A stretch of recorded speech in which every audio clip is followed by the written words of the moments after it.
just another slow week in Trumpville. Let's start with the meal that made the media squeal. We have pizzas, we have 300 hamburgers, many French fries. Many French fries. That seems like a year ago. But the media lost their lunch over this, enraged at Trump for serving food everyone on earth loves to eat. Think about it. How many times have you had to go to some formal event and plan what you're going to eat after you eat? Because the first dinner sucks. It's always like some tiny bird on a plate, all bones and veins. It's like you're eating an old lady's fist. Trump's been there many times. He thought, hey, what would I eat after I ate? Of course, burgers, pizza. It's what we all want. Yet people lost their minds, mainly over this. Do we have no food for you? Because we have a shutdown. Or do we give you some little quick salads that the first lady will make along with the second lady? They'll make some salads. And I said, you guys aren't into salads. It's true. Nobody is into salads. Nobody. I mean, has anyone ever on death row ever asked for their last meal to be a chef salad? It's always burgers and pizza, making it the gold standard for everyone. But CNN went for the sexist angle. That's appalling. It seems to me like the president will not be happy until there is not one single female Republican voter in the country. It's incredibly sexist. We aren't all here to make salads for men. This is one of those things where sometimes what people say when they're being funny exposes exactly who they are and what they think. But wait, aren't they the ones conflating gender with salad? I'll have you know, ladies, I make a mean salad. Lettuce, tomatoes, onions. Of course it's on top of a burger, but it's a salad, you pathetic, sexist, disgusting. Anyway, this media response again proves two things. The press will use anything to trash Trump, and it's as if the trashing is always in lockstep, because it is. According to the Media Research Center, for Trump in 2018, coverage was 90% negative. And for the second year in a row, Russia was the most covered Trump topic, which makes me think, if space aliens landed on Earth and proceeded to devour the human race, annihilating billions of innocent humans in a brutal rampage of mutilation and dismemberment, the surviving media would ask, how does this affect the Mueller probe?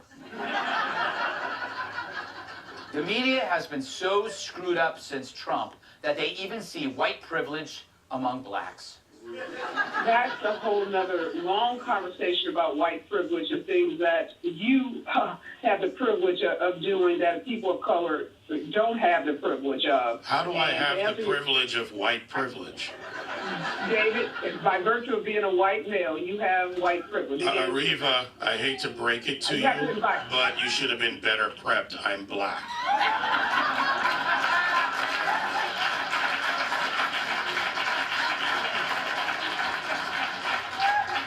Wait, he's black? Yeah, it's like, holy crap. But the big news of the week, Nancy Pelosi, a.k.a. the rich aunt who still gives you a lousy Christmas gift, urges President Trump in a letter to deliver a State of the Union in writing. I bet he took that seriously. I wonder how he looked after reading her letter.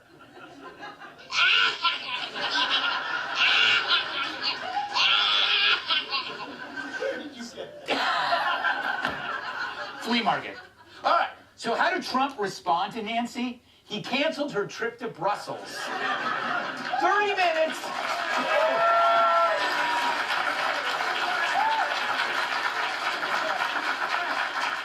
The only canceled flight people will applaud. He actually wrote her a letter. It's priceless. In it, he says, due to the shutdown, I am sorry to inform you that your trip's been canceled. Yeah. He's sorry. Somehow I doubt that he's really sorry. I wonder how he felt when he dropped that letter in the mail. Keep going. It's too perfect. Now, Trump canceled the trip, but it could have been worse. Think about it. He could have boarded the plane beforehand and filled it with fast food. Or he could have let it take off, then halfway there rerouted it to Mar-a-Lago and never tell Nancy. So as she steps off the aircraft, she's thinking, wow, Brussels looks a lot like Palm Beach. or once they were ready to depart, announced that they were having a very special pilot flying this plane.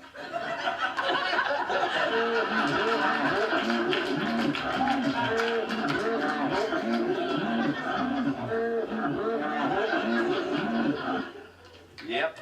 So Nancy got off easy, but so did Donald. Think about it.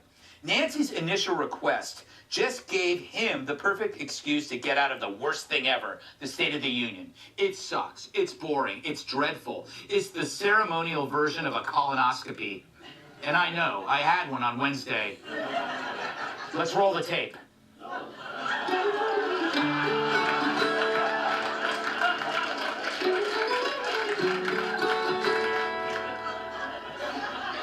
Sorry, wrong tape. Can we roll the tape of my colonoscopy?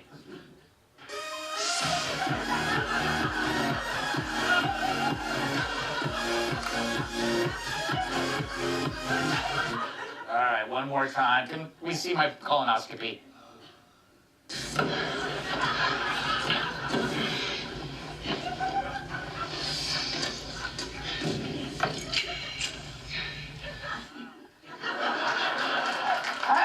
How did Bruce Willis get in there?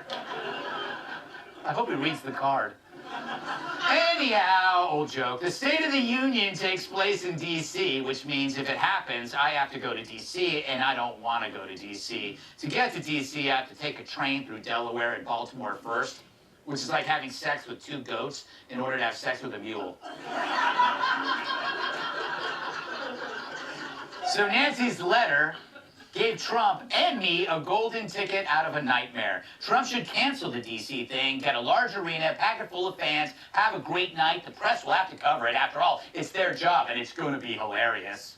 And the Dems will feel compelled to respond with the same two miserable stiffs who together can barely manage a pulse. It's too good to pass up. Imagine what Trump could come up with. It could be the greatest thing ever. Tired of the same old boring State of the Union address featuring 45 minutes of soaring generalizations, followed by 50% applause, 50% expressionless faces? Then get ready for President Trump's State of the Milky Way Galaxy, because it's the best galaxy in all the galaxies address. live from the surface of Titan, Saturn's largest moon. because Neptune was Too low energy. Boy, oh boy, that's a low energy. This isn't your earthly State of the Union. No Congress, no Capitol, no problem. The usual crowd's not invited, but the media's invited. Why? Because in space, no one can hear the media whine about the president's Twitter feed. The president giving funny nicknames to his enemies. Brian, Chuck, and Nancy. The president eating well-done steak. The president being aggressively honest. We give billions and billions of dollars to these foreign countries that don't give a damn about us. The president asking NATO to pay their fair share, or any accomplishment in his first 2 years of office. Plus, there will be tons of universe-changing announcements, like how the new Space Force has already won the first contact war of 2027 against The evil space from the Andromeda Galaxy. or how it's turning the rings of Saturn into actual onion rings. Unlimited dipping sauce for chicken. And of course, how he plans to build a space wall around Earth and make the Martians pay for it. It's the State of the Milky Way Galaxy because it's the best galaxy of all the galaxies of trash.